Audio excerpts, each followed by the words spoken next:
오늘 말씀의 제목은 낮춰야 할 기준, 높여야 할 기준입니다. 일반적으로 사람들은 자신과 남을 비교를 하게 됩니다. 그런데 자신에 대해서 과대평가하는 사람이 있습니다.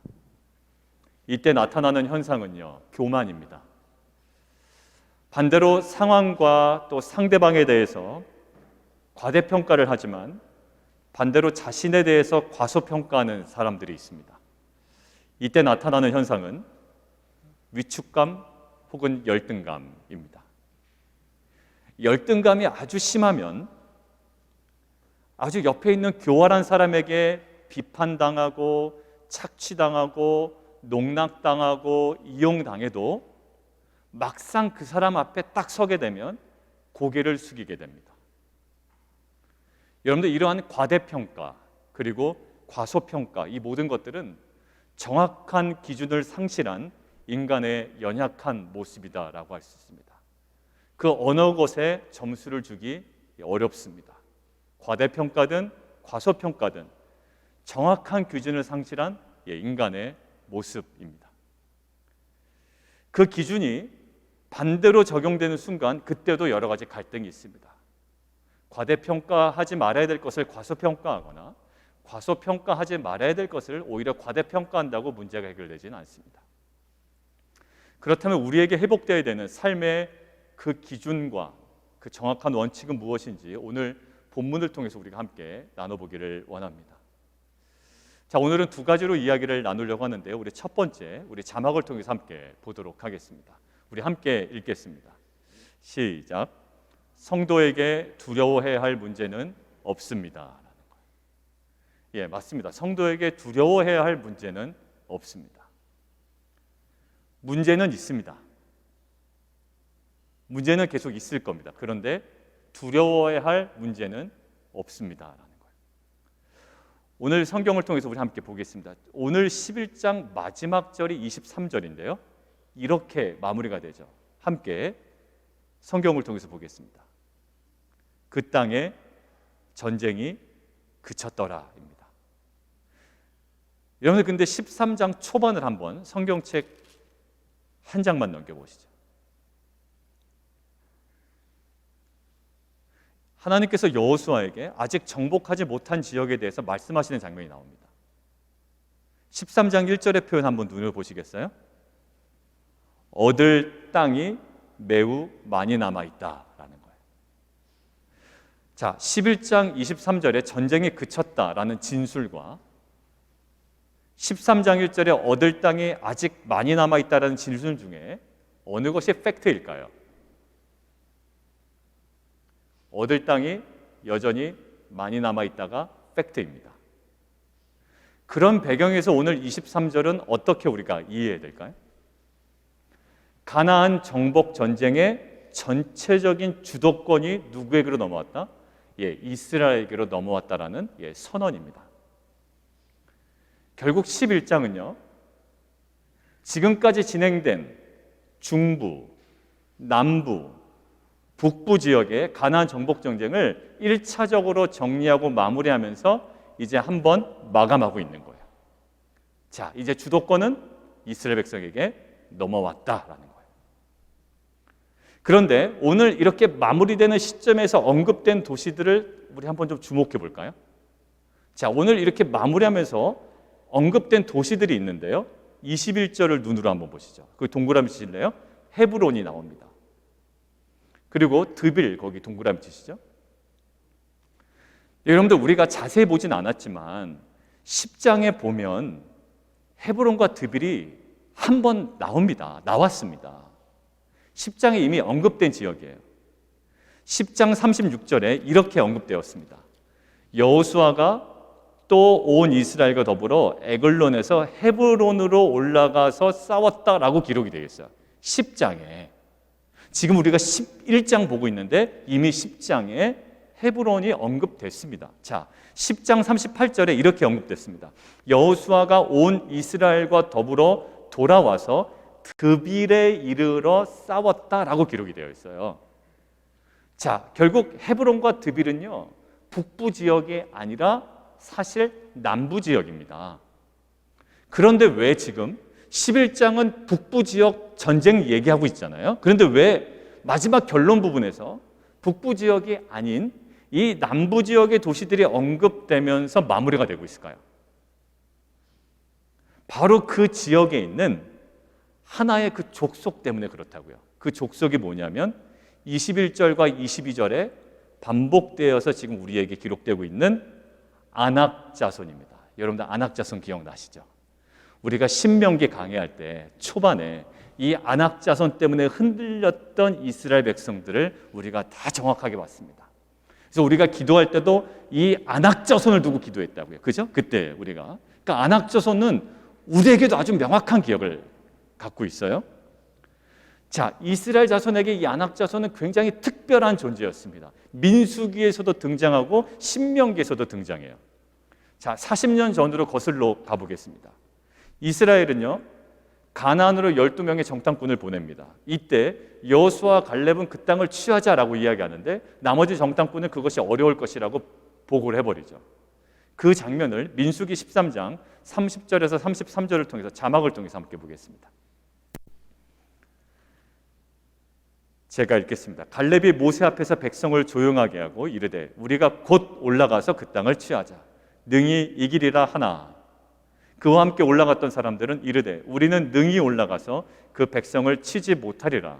그들은 우리보다 강하니라 하고 이스라엘 자손 앞에서 그 정탐한 땅을 악평하여 이르되 우리가 두루다니며 정탐한 땅은 그 거주민을 삼키는 땅이요 거기서 본 모든 백성은 신장이 장대한 자들이며 거기서 네피림 후손인 아낙 자손의 거인들을 보았나니 우리는 스스로 보기에도 메뚜기 같으니 그들이 보기에도 그와 같을 것이니라. 결국 광야 1세대는요 가나안 입성에 실패하게 됩니다.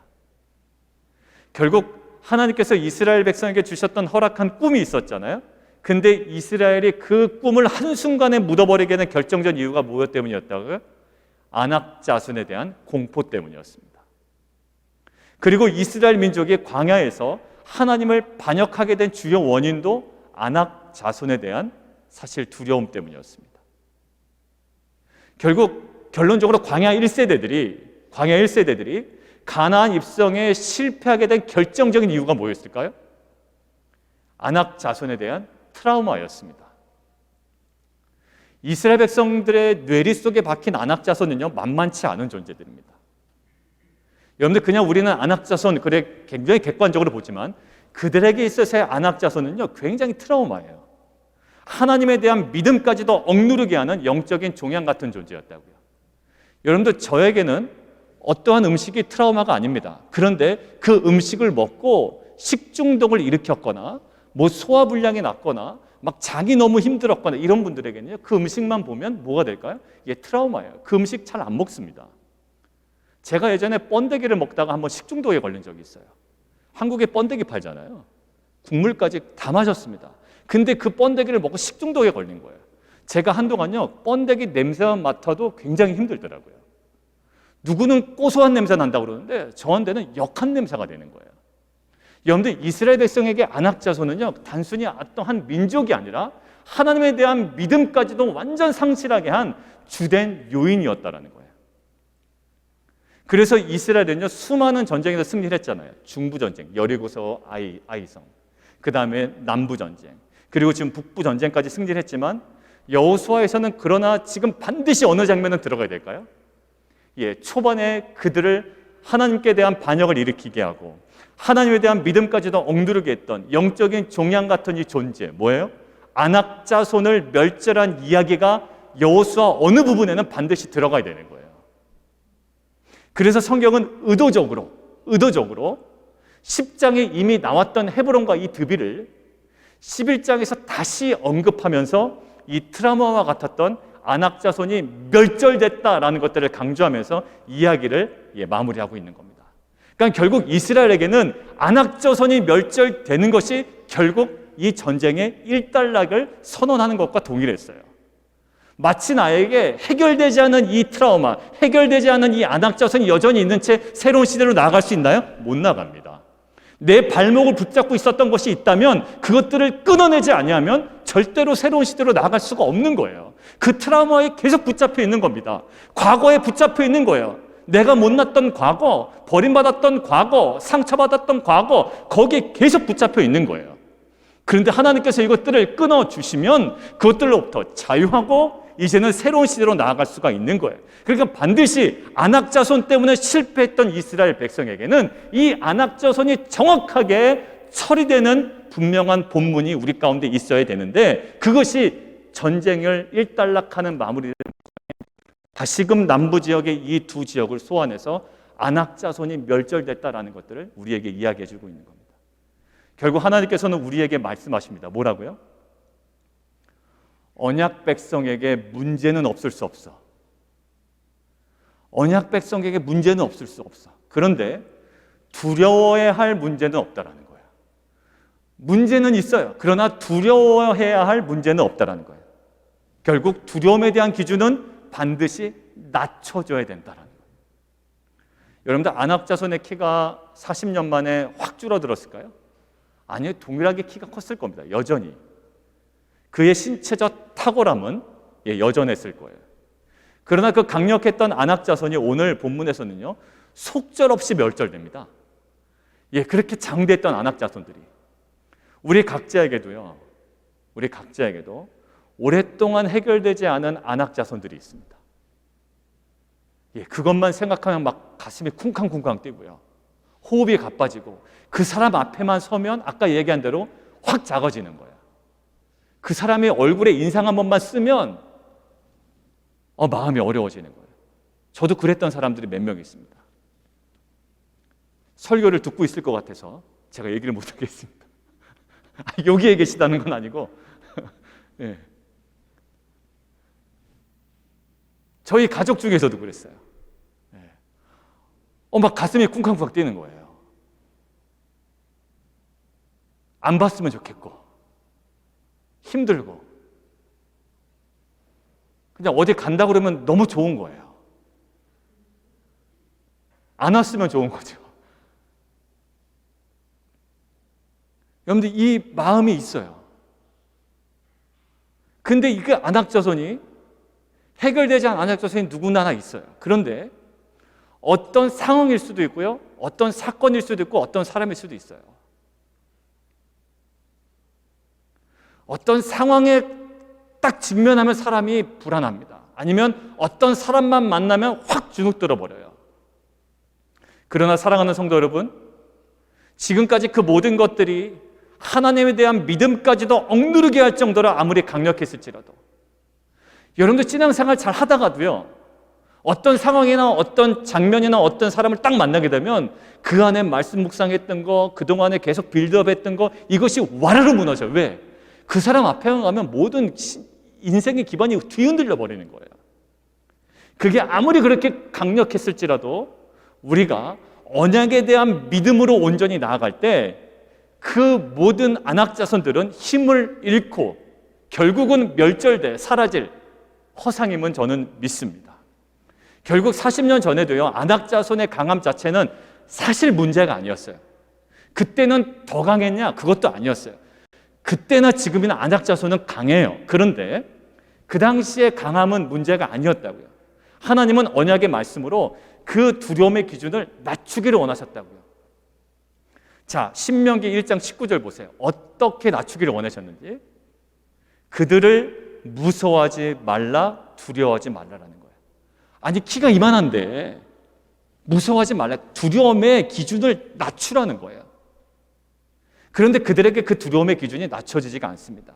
그 이유에 대해서 32절에 이렇게 나와 있습니다. 너희가 너희 하나님 여호와를 믿지 아니하였도다. 결국 우리를 쥐고 흔드는 상황들과 사람들이 있습니다. 딱 뭐 하나 클릭이 되면 우리를 쥐고 흔들어요. 그냥 그 상황들이 그렇고 사람들이 그래요. 그렇지만 우리가 갑자기 메뚜기와 같이 위축되는 그러한 트라우마가 있다면 우리가 말씀에 근거하여 안악자손에 대한 과도한 두려움의 기준을 철저하게 낮추고 언약에 대한 믿음과 하나님의 은혜로 평생 해결되지 않았던, 평생 우리의 발목을 붙잡았던 안악자손과 트라우마를 진멸하는 빛과 소금교회 성도님들 되시기를 주님의 이름으로 축원합니다. 자, 오늘 첫 번째 토픽이 뭐였죠? 성도에게 두려워해야 할 문제는 없다였습니다. 예, 문제는 있어요. 그러나 두려워해야 할 문제는 없다였습니다. 이어서 두 번째 토픽입니다. 같이 한번 읽을까요? 시작. 성도에게 무시해도 괜찮은 문제는 없습니다. 예, 두 개를 붙여서 한번 제가 읽어볼게요. 성도에게 두려워해야 할 문제는 없습니다. 그러나 성도에게 무시해도 괜찮은 문제도 실은 없는 거예요. 자, 오늘 21절과 22절 분위기 좋게 진행됩니다. 40년간의 숙제였어요. 안악자손. 야, 저것만 보면 마음이 쿵강쿵강 뛴단 말이죠. 그런데 안악자손이 멸절됐습니다. 22절에는요, 이스라엘 자손의 땅에는 안악 사람이 하나도 남지 않았다라고 이야기를 해요. 자, 그런데 버틀러라는 학자가 있습니다. WBC 그 주석을 쏘신 분인데, 버틀러라는 학자가 22절 후반부를 보고 이렇게 표현합니다. 제가 한번 읽어드릴게요. 22절 후반부에는 흥미로운 문장이 있다라고 이야기를 해요. 자, 한번 찾아볼까요? 그게 어떤 문장인지. 22절 표현입니다. 아낙 사람들이 가사와 가드와 아스돗에만 남았다라는 문장이에요.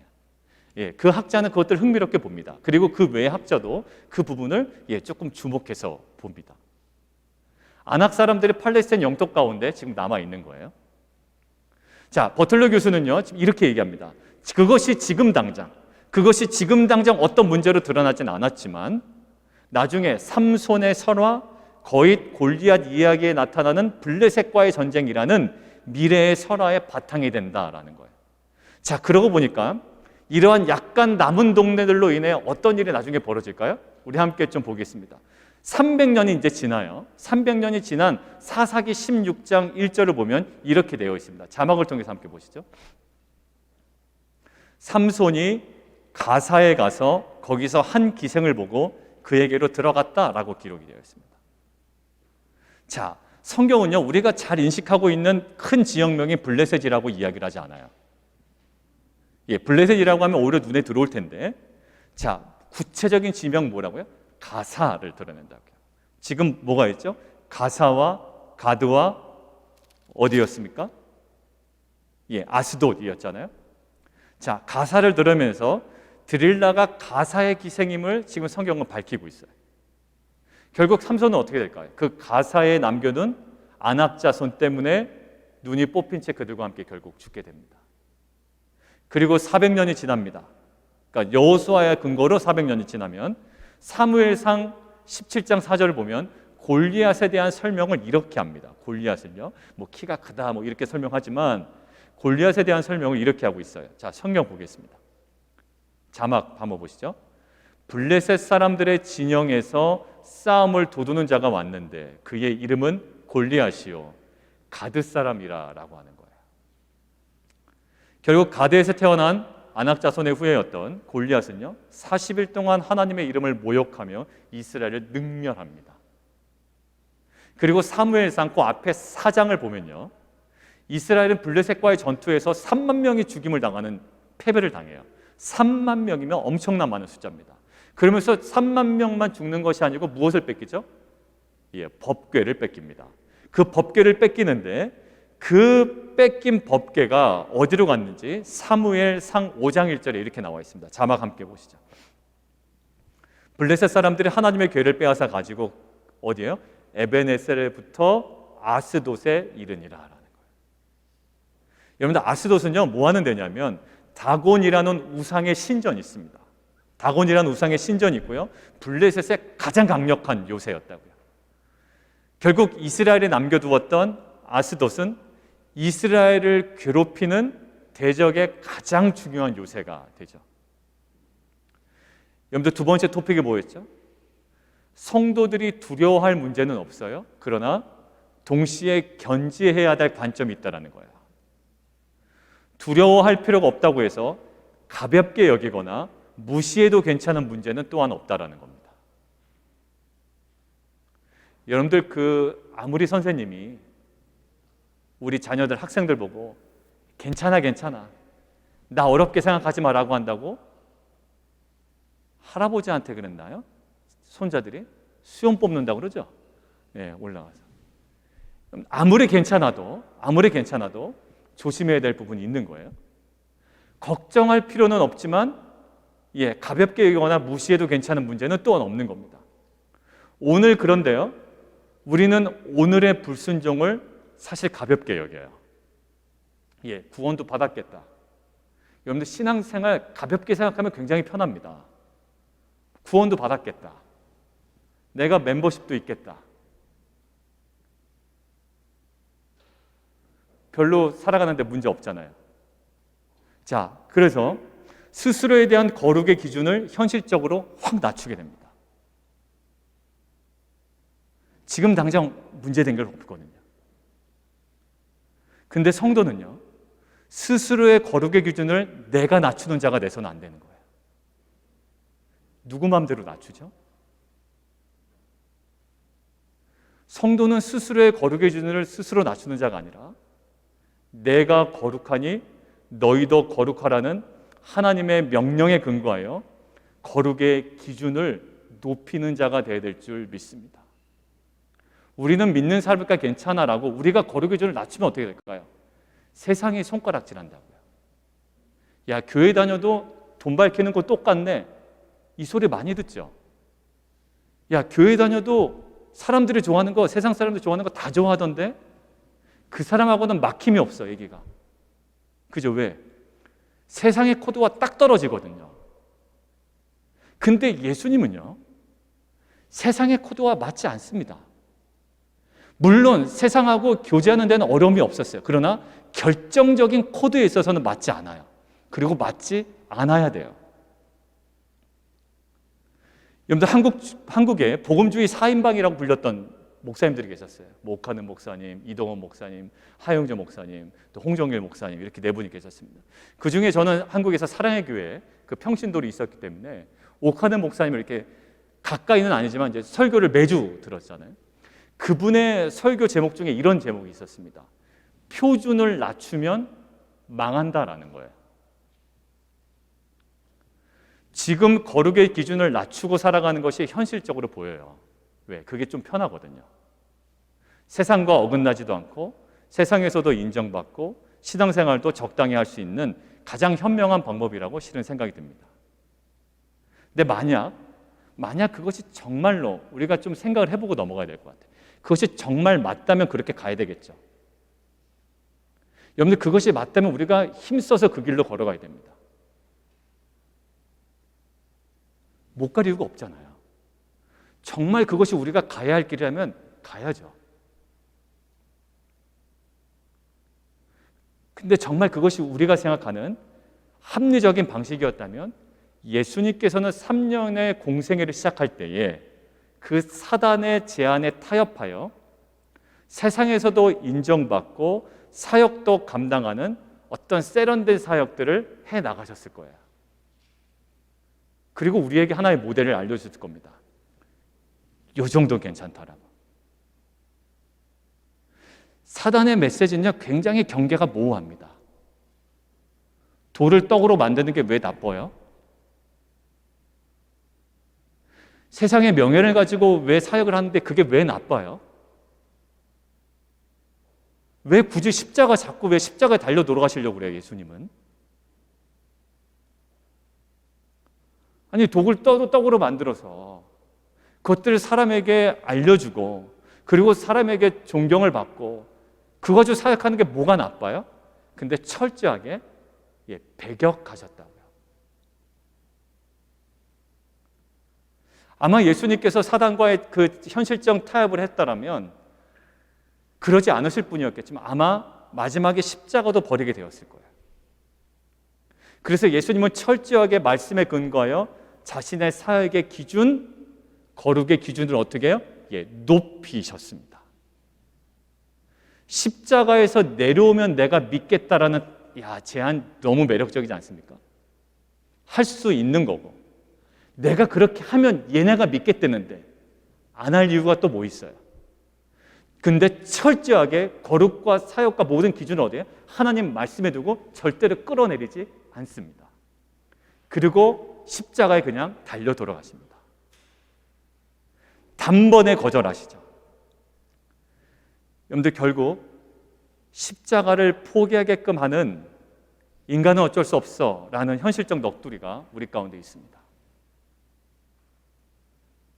그런데 예수님의 십자가가 아니었으면 생명과 부활과 구원은 불가능했던 것처럼, 그리고 베드로전서 2장에 내가 본을 보여 너희로 하여금 그 자취를 따라오게 했다라는 분명한 복음의 메시지가 살아있는 한, 십자가는 사실 옵션이 될 수가 없습니다. 그래서 우리 교회 비전 중에 뭐가 있죠? 세상에 일과되어서 하나님 나라의 확장에 쓰임받는 공동체가 되기를 아예 끊어놓고 시작하자라는 거예요.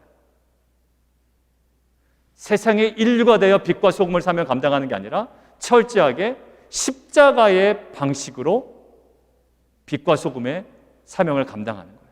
왜? 예수님께서 우리에게 다가오신 방식도 십자가였고, 우리가 세상으로 나가야 하는 방식도 여전히 십자가입니다. 애굽 스타일 아니에요. 아무리 애굽 스타일이 좋아도, 애굽 스타일이 너무나 세련돼 보여도 그거는 아니에요. 여러분들, 예수님의 십자가가 아니면 생명과 부활과 구원은 불가능했어요? 만약에 우리에게 십자가가 포기되어진다면, 그 모든 기준을 확 낮춰버린다면, 이 교회 공동체는, 이 기독교는 사교 집단화가 됩니다. 얼마나 편해요, 그죠? 나를 높이고, 담임 목사 높이고, 내 영향력 한번 시험해보고, 나의 유익을 만족하게 하고, 우리 모두 스스로 자족하게 만드는, 철저하게 애굽스럽고 우리가 지금 보는 바로스럽고 이기적인 집단이 되어버립니다. 그리고 손가락질을 받게 되겠죠. 교회도 다 저 모양이야 라는 거예요. 사랑하는 성도 여러분, 우리가 두려워야 할 문제는 사실 없습니다. 맞아요. 두려워할 문제는 없어요. 오늘 분명히 평생토록 해결되지 않았던 안악자손을 하나님께서는 우리 가운데 끊어내실 줄 믿습니다. 그 안악자손에 대한 두려움은 반드시 낮춰야 됩니다. 우리가 너무 높게 잡을 필요는 없어요. 그렇다고 해서 무시해도 괜찮은 문제 또한 없습니다. 우리가 타협하며 방치했던 가사와 가드와 아스돗이 있다고요. 근데 하나님의 기준으로 더 높고 거룩하고 영광스러운 기준으로 다시금 다스려 나가는 귀한 공동체가 되기를 원합니다. 여러분들, 저에게도 타협이 있겠죠. 여러분들 각자에게도 그 타협의 지점은 계속 살아 있습니다. 아주 은밀하게, 현실적인 방법으로. 그런데 그것들을 하나님께서는 우리에게 말씀과 성령으로 정확하게 보게 하십니다. 너 요즘에 타협의 농도가 너무 짙어 라고 말씀하실 거예요. 야, 너 그거 아무리 변명해도 넌 타협이야 라고 저에게 분명히 말씀하실 거예요. 정리하겠습니다. 우리 인생은 실은 전쟁의 연속입니다. 그런데 안악자손과 같이 강력한 문제 앞에 완전히 주눅들 때가 있어요, 우리가. 그러나 오늘 말씀에 근거하여 안악자손에 대한 과도한 두려움의 기준을 낮추고 언약에 대한 믿음으로 나아갈 때 평생 해결되지 않았던 안악자손과 그 모든 트라우마가 진멸되는 은혜가 우리 가운데 임할 줄 믿습니다. 그러나 구원 이후에, 그리고 승리 이후에 사소한 제약과 타협했다가 고통의 올무에 빠지는 자가 아니라 더 높고 그리고 더 거룩하고 영광스러운 기준으로 십자가로 나아감을 통해 빛과 소금의 사명을 감당하는 우리 모든 성도님들 되시기를 주님의 이름으로 축원드립니다. 우리는 세상에 견줄 만한 것으로 견주는 게 아니라 세상의 가치를 뛰어넘는 하늘의 귀한 영광스러운 것을 소유한 자임을 믿습니다. 그 십자가가 우리에게는 영광인 줄 알아 그 길을 믿음으로 함께 걸어가는 귀한 공동체 되기를 주님의 이름으로 축원드립니다.